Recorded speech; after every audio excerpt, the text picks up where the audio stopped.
si barbaachisa godhuun kan kee osoo hin tahin waan namichi sirraa barbaadu yookaan waan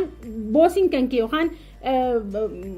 itti gaafataman kan kee sirraa barbaadu godhuu qabda. Itti gaafataman kan kee ajaja hogguu sitti kennan akka gaariitti caqas. Hogguunii fi haadha fi abbaan kan kee ajaja sitti kennan waan ati barbaaddee miti kan goote isaan gammachiistu waan isaan barbaadani malee. Yeroo hedduu wanni nuti hawaasa wal jeequ yookaan hawaasa waliin dhaggeeffanne hedduun akkuma reefu hin taane jee communication irratti haala gaaffii qabna. So namni communication irratti by the way skillii qabu yookaan hubannoo gahaa qabu hogguma hundaa jiruunsaa pleasing personality qaba. Namni hundinuu isa bira dhaqee waan garaa keessaa isatti haasa'e maaliif waan nama dhaggeeffatuuf waan communication isaa gaarii taateef waan osoon fi hin hubanne hin fiineef waan si haadha waa takkallee hin gooneef waan natti fakkaate waa takkallee hin gooneef namuu isa jaalata. Namuu isa jaalata jechuun namni hundinuu saahiba isaa ta'uu fedha. Maaliif ni caqasa ni dhaggeeffata. Saniifuu gunfi isa bira dheeyitee isatti keessa kan kee waan jirutti himatte jechuun you will feel light jechuun sirraa haffallata ba'aan sirra turte sun rakkinni sirra turte sun waan gaarri guddaan sirra kufe sun gunfi isa bira dheeyite sirraa salphisa sirraa haffallisa waan ta'eef isaa wajjin hundaa'u tahuu barbaadda. Then you feel happy. Namni communication skill isaa gaariidha yookaan akkaataan itti waliin namaa wal qunnamu isaa bareedaadha. Hogguma hundaa'u hin cinqamu hin hiraaru maaliif taatti akkaataa itti waan barbaachisan namatti himuu ni beeka. Lamada nama bira dhaqu irraa caqasuudha dhaqa malee irreedduun keenya baay'ee even yoo namarraa maallaqa liqeeffachuu barbaanne naa liqeessuu qaba jettee ifitti himtee dheeyita malee dhiiroo namni kun yoon fi maallaqa hin qabaanne hoo. Yoon fi inni hin qabu naan jee hoo an hangam takkan qopheessinee hin dhayinu naa godhuu qabaa naa godhuu qaba. Naa kennuu qabaa naa kennuu qaba. Rakkina akkanaatiin narra jira rakkina kana narraa hiikuu qaba jennee dhaquu hin qabnu. Communication jechuun akkuma ati bakka ifii kennitutti nama saniifis bakka kennu. Akkuma ati if jaalattutti nama sanis jaaladhu. Akkuma ati wanni ati haasawtuu fi yaanni ati kennitu siif ulfaataadhatti nama saniifis wanni inni yaaduu fi wanni inni haasawu ulfaataadha ulfeessif if qofaaf bakka kennitanii nama biraa bakka hin dhorkina. You see sani communication effective communication yookaan qunnamtiin bareedduun maal fiddii gammachuu si fiddii akkasumatti waan isin ajaa'ibsiisa namni haalan qunnamtiin isaa namaa wajjin bareedduudha ifi wajjin bareedduudha rabbi isaati wajjin bareedduudha production isaatis bareedaadha jechuun waan dalagu keessatti gammachuun dalaga maaliif si haadha fi yookaan ifin dheessu waan ifi wajjin haasa'uu qabu properly ifi wajjin haasa'eetiti jiruusaa fooyyessuudhaaf deemaa jechuudha. Akkasumatti avoid misunderstanding namni gaariitti communicate godhuu danda'u yookaan nama wajji wal qunnamtii godhuu danda'u ka gaariitti jechuudha. Misunderstanding hin uumamtu jidduutti yookaan akkuma reefu hin taane isin jee ani gamana laalee fardi xiyya gamana laalee hin dhuftu. Yeroo hedduu akkuma isin jee ani yeroo hedduudhaan nama walitti araarsa. Yeroo hedduudhaan namoota adda addaa ka biizinasa irratti wal cinqe dalagaa waliin jalqabee namni wal cinqe akkasumatti jiruu waliin jalqabee jiruu sanarratti wal cinqe maatii kana hundarratti hogguunii fi namoota walitti araarsu irra guddoon rakkina isaanii maal akka taate ni beektanii communication yookaan akkaataa isaan itti wal qunnamaniitu sirrii miti. So wal qunnamtiin teenya yoo effektiivii taate sihaa fi wal hubannoon dhabni xiqqaata deemti saniifuu mana keessa gammachuu fi jaalalti dabalamaa deemti. Akkasumatti namni gunii fi communication isaa yookaan wal qunnamtiin isaa bareedduu taate goolii qaba yookaan galma qaba galma san bira gahuudhaaf isaaf lafata akkuma yaadattan sagantaa teenya tan dabarte tan team work irratti yookaan gamtaan hojjechuu irratti gamtaadhaan akka hojjenne waan nu godhan keessaa tokko maali communication keenyatu sirrii miti. So communication kan keessirrii ta'uu dhabnaan tiimiin ati waliin hojjettu yookaan warroonni ati waliin hojjettan shakkii sirraa qabaataadha. Communication isaaniitiif kan si jidduu jiru jechuun bareedaa ta'uu dhabni isaa maal fida? Kubbaaniyyaa tante yookaan bakka ati itti dalee duratti rakkina fida. Rakkinni sun maal si godha? Bakka ati tilmaamatte sun yookaan karoora kan keessan bira akka ati hin geenye si godha. Yoon fi ammoo communication kan kee warroota waliin dalee wajjin akka gaariitti wanni haareen dhufe hoottaa waliin caqasnaa. Anumaa boosiidha anumaa beekaa qofa osoo hin ta'in. So goolii kan kee bira saffisaan geessa akkasumatti hogguma tajaajilli ati kan hundinuu tajaajila bareedaadha namni hundinuu sirraa gammadee deema maal haa ajajamu ati amma bakka takka deeytee dukkaanaaf wahii deeytee yookaan bakka takka dhimma qabattee deemtee maal haa ajajamu maaliif hedduun keenya goolii fi biiroo adda addaa deemne maaliif aarra wanni aarraaf barbaadee waan biraatii miti warroota achi jiran santu akkaataa itti namaa wajjin namaa wal qunnaman hin beekne saniifuu maal haa ajajamu maal haa si kennu maal si gargaara je'ee sisimateetii miti kasin gaafatu fuula isaa walii guureeti maaliifi communication skill keessa waan guddootu jira mistake nuti goonutu jira guyyatti maaliif akka aaraa oltanni beeytanii wanni isin oggu karaa deemtan nama warra taaksii oofuun kan hundaa walolaa olluuf maaliif akka ta'ini beeytanii kan dura mistake ni dura nuti goonu maali wii criticismii guddan maali jechuun wal criticize wal goona criticize wal godhu jechuun maal jechuudha inni bar kana godhe ne wal komanna komii heddummeessina so komiin sun maal fiddi relationship adjust haati ilmoo isii gaariidhaa bar jabduudhaa bar jijjiiramtee jirtii bar jettee maal hin gootu appreciate hin gootu hedduu criticize gooti dalaga barsiisan barataasaa criticize godha malee no ati jabaataa jirta jijjiiramaa jirta appreciation achi keessan jiru mistaking guddaan communication irratti nuti umnu yookaan wal qunnamtii irratti nuti umnu nama san waan xiqqoo inni godheef appreciate hin goonu waan inni hin godhin itti agarsiisna malee so kan dura so mistaking guddaan nuti relationship keenya ajjeesuun san kan biraa nama biratti nama hamanna criticize wal goona nama biratti so ati jiruu tante keessatti namoota waliin dalaydu tiimii waliin dalaydu maatii tante bakka dalagaa bakka barnoota hawaasa kan kee kan si marsee jiru kana wajjin hogguu jiraatu tokkoon wajjin teessee hin hamatin maaliif communication kan kee waan booreessu keessa jiruu tante waan sitti akka jiruun tante sitti hadhootu si godhu keessa tokko maal godhuudha wal criticize godhu wal maali wal faalleessu kan biraa waan in anjee qofaatu sirriidha what I have said is true and is right waan anjee qofaatu sirriidha godhuun agartanii miti akkasii miti bar akkanaa bar jennee wallola maaliif wallola waan anjee qofaatu sirriidha jennee waa yaanu no wanni ati jettee qofti sirrii ta'uu hin danda'u maaliif inninis an amma fuula dukhiyya duran harku jira miti isin harku jira miti na duuba waan as deemu harkutti hin jiru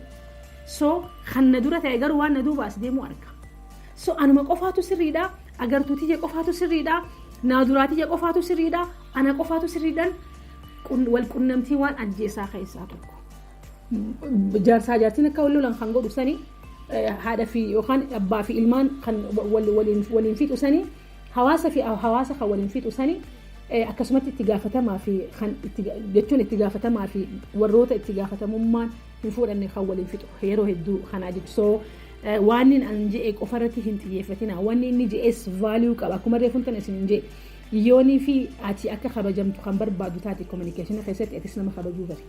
yoonii fi akka namni si caqasu kan barbaadu taate atis nama caqasuu bari so wal blaming godina kan biraa pointing biraa blaming among partners partneroonni yoonii fi wal blame godhanaanaa miti bar kaballeessa isa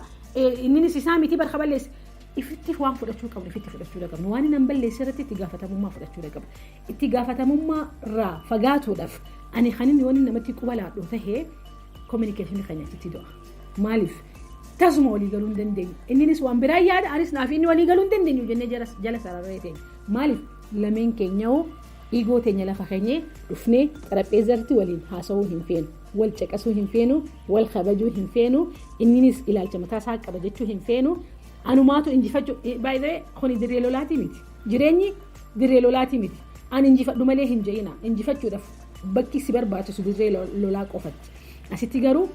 keer walii godhaa wal kabajuudha fi inninis wanni inni yaade karaan inni yaades maybe yoo dhugaa ta'e hoo yoo inni nara sirrii ta'e hoo je'iti ifitti miti akka gaariitti nama dhaggeeffachuudhaaf if gaqqabi hoggumoondoo am the best mentality avoid godhi anaatu hunda caalaa maaliin hunda caalta obbaleessoo akkuma ati muuxannoo qabdutti inni muuxannoo qabu isinis muuxannoo qabdu isaan muuxannoo qaban well sadarkaa barnoota qofaatiin if judging godhinaati jechuun if jajuun waan takka illee hin fiddu by the way maaliif yeroo ammaa kana keessatti by the way teamworkiidhaan guddachuu dandeenya teamworkiin guddachuu dandeenya wanni jennuun we are better nuutu caala malee ani hin caalu kophaati jetti ani kophaati saniifuu irreedduun namaa namni sadii tokko dipendentii jechuun kan hirkatee jiraatu beekumsaanis waan adda addaatiinis lamadaa sadarkaa lamadaa maali independensiidha. Independensi jechuun if dandeessee jiraachuudha. Hin irraanfatinaa baay'ee namni if danda'ee jiraatu hin jiru. Maaliif hundi keenya walirratti hirkannee jiraanna sadarkaan sadaffaadha. Interdependency. Interdependency jechuun maal jechuudha? Harki kiyya kun tokkichaan isaa homaan godhu. Qubni kiyya kun tokkichaan isaa homaan godhu. Harki kiyya kun tokkichaan isaa homaan godhu. Harka lamaatu waa godha. Hedduutu waa godha. So interdependency jechuun walirratti hirkannee beekumsa walirratti hirkannee kabajaa walirratti hirkannee jaalala walirratti hirkannee jiruu teenya kana miidheessina. Jiruun kan miidheessu jiruun kan bareeddu yoonii fi nuti hundinuu kabajaa walii kenninee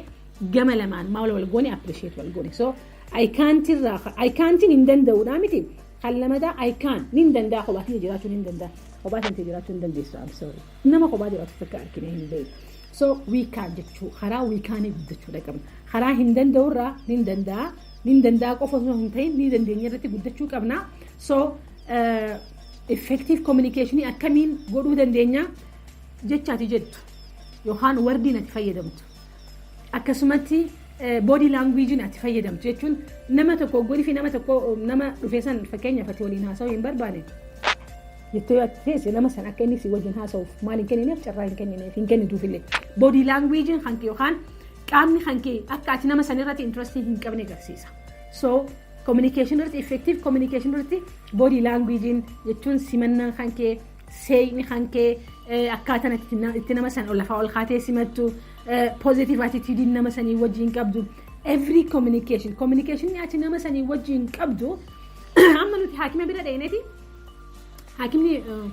maal barbaadee na dhukkubeettaanii miti yoonuma ati ni haasootaan inni kataba saniin booda dawaa katabee sii kenna. Hogguutti irraa baate gammaddee baata gammaddee hin baatu maal gootu haakima biraa bira dhayite haya maal taate nagaa fayyee qabda maal taate mee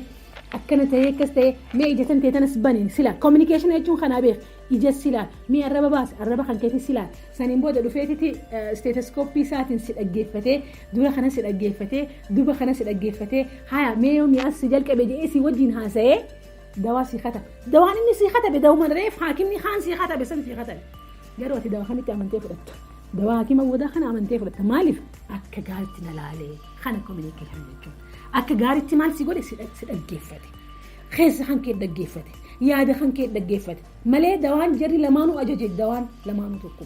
So communication irratti waan nu barbaachisaa dabalannee nama wajjin jiraanna namaan tollaa namaaf jiraanna jechuun maal jechuudha communication keenya ogummaa hundaa communication bareedaa. Communication kan keetirratti waa lama irraanfatee arraba kan keetirra tokko galatoomuu gratitude qabaachuudha qabna. Namni tokko gooni fi qeessi samatee si kabajee yaada kan keessi dhaggeeffatee waan ati barbaaddu sirraa fuudhee siif godhe dirqama waan qabuuf osoo hin ta'in si kabajee saniifuu galatoomii gratitude afaan keessanirraa arraata keessanirraa galatoomii hin dhabina nuti hin beeknu galatoomii yoo waan fedhe namni nu godhe maal nu godhe malee maal waa nu godhe inni appreciate hin goon appreciate godha galatoomii ilmoon tantee dhuftee waa si kadhate thank you jecha kan afaan kan keetirraa dhabuu hin qabu. Jechi lammadaa ammas sorry badii balleessitee miti ana akkamitiin badii balleessaa isaanumaa badii balleessaa hin jeeyin atis badii ni balleessita isiinis badii ni balleessiti inninis badii ni balleessita nuti hundinuu badii ni balleessina namni badii hin balleessine hin jiru saniifuu afaan kan keetirraa yookaan arraba keetirraa arraata keetirraa sorry yookaan dhiifama naa godha yoon hin badii balleesse dhiifama naa godha hin jennu tasuma ni duuna malee weel sanillee akkaataa nuti itti guddanne haa ta'u garuu ni jijjiirra jennee miti hawaasa keenya jijjiiruuf nuti dura if jijjiiruu qabna anaa fi ati jijjiiramuudha qabna saniifuu apology afaan keessanirraa dhabina sorry yooni fi mistake gootan yookaan yooni fi osoo hin beekin namarra dhaabbattanillee sorry ijaa dhiifama gaafadhaa dhiifamni huma sintiqqeessu dhiifama gaafatteef appreciate gooteef ijoollee tantee appreciate gooteef yookaan nama si wajjin dalagu nama siif dalagu appreciate gooteef by the way production aheetu si dabala malee waa takka illee wanni ati dhabdu hin jirtu saniifuu kana hogguma hundaa hojii duutan teetirratti maal godhi exercise godhi inni irraanfatinaagaa communication jechuu keessa maaltu jira gammachuu jira yooni fi immoo communication kan kee properly ta'uu kan ta'uu kan hin taane taate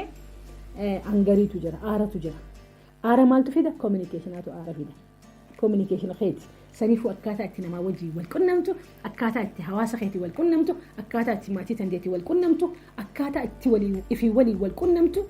kana hundaa'u siit murteessuu danda'a. Ararraa jalqabdee egaa nama jiruu addunyaa kanarratti namaaf waa kennu namaaf gammachuu kennu hogguuni fi ati bira deete namoonni si jaalatan namoonni si simatan